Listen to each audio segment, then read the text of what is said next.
haddii maanta riigaasi uu shaqayn lahaa sidii loogu talagalay ama dhaqaalihii loogu talagalay aan lunsan lahayn dadka degaankuna may barakaceen meeshuna may noqoteen meel u eg habaa'an mansuura baa la moodaa yacni waxaan ku sifayno lama garan karo waxaan idinkala soo dhex hadlayaa ama aan taaganahay afaafka hore dugsiga hoose dhexe magaalada dhagaxdheer ee qadiimiga ah magaaladaas oo ka tirsan gobolka togdheer kana xigta koonfur quman masaafo dhan 140 kilomitir saaka inaan halkan runtii aan imaado aniga xasuus gaar ah igu leedahay oo wada garanaysaan oday cali duldul waxa weeyaan mulkiilaha cirjira TV oo ayay korisaa oo ayay wahayd siraad salaan carabay oo halkan yaraantiisa ku soo barbaaray loogu talagalay inay ku baxdo si cad oo aan gabasho lahayn meesha waxaad moodaa inuu col ku geeylamay ma laha wax hayndaaba ma laha xitaa wax sasaana riig ma jirto waxaan hor taaganahay dugsigii hoose dhexe ee magaalada dhagaxdheer caanka ku ahayd oo la aasaasay 1979kii oo dhalinyaro reer Somaliland ama dhalinyarta halkan wax ka baranaysay ay ku aasaaseen mashruucii ahaa iskaa wax u qabso runtii waxaa kaloo farxad weyn ah oo iskuulkan aniga si gaar ah igu suntan yahay ilaahay u naxariistay aabahay oo halkan ka ahaa macallinkii ugu horreeyay qalinka u qabta ardayda halkan ka soo baxday oo runtii ka aflaxday magaciisu ahaa maxamed nuur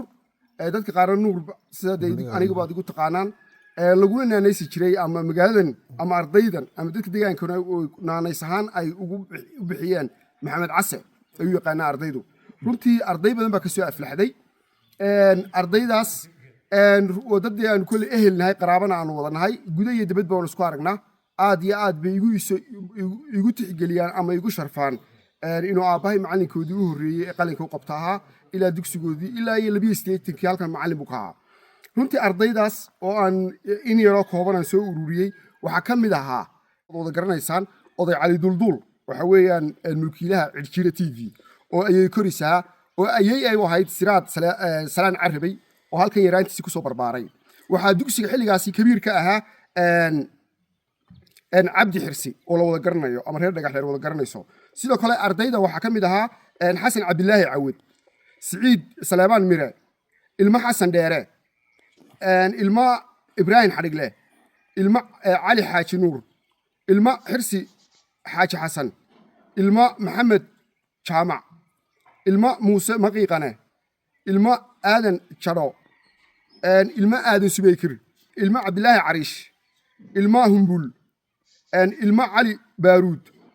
ilmo gandruwa ilmo cabdi dhexyar ilmo maxamed rooble ilmo faarax tuke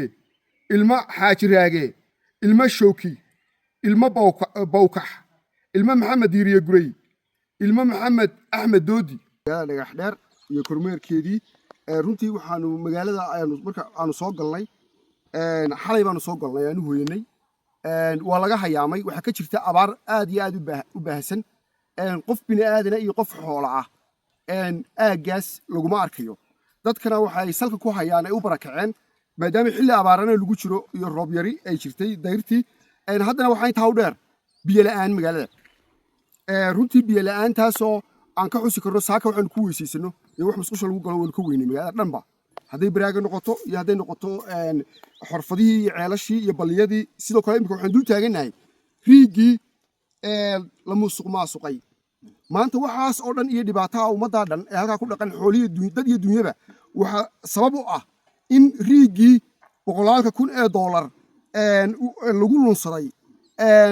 laga musuq maasuqay hadda riigii baanu dul taagannahay waa kan runtii waxa weeyaan maanta riigu afku ku xidhan yahay sida kale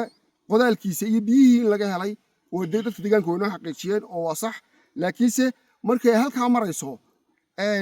waxaa laga faa'iidaystay xilligii kala guurka labadii xukuumadood xukuumaddii hore iyo xukuumaddan marka qalabkii biyaha soo saarayey ama soo tufayey ama soo qaadayey ayuu riigani u xaniban yahay haddii maanta riigaasi uu shaqayn lahaa sidii loogu talagalay ama dhaqaalihii loogu talagalay aan lunsan lahayn dadka degaankuna may barakaceen meeshuna may noqoteen meel u eg habaa'an mansuura baa la moodaa yacni waxaan ku sifayno lama garan karo runtii waxa weeyaan dadka haldoorka qurba joogga anigu maadaama deegaankan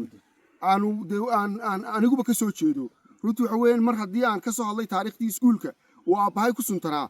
waxaan doonayaa inaan halkan fariin aad iyo aad muhiima ugu diro ugu horreyn xukuumadda wadajir iyo waxqabad uu garwadeyn ka yahay madaxweyne cabdiraxmaan maxamed cabdilaahi ciro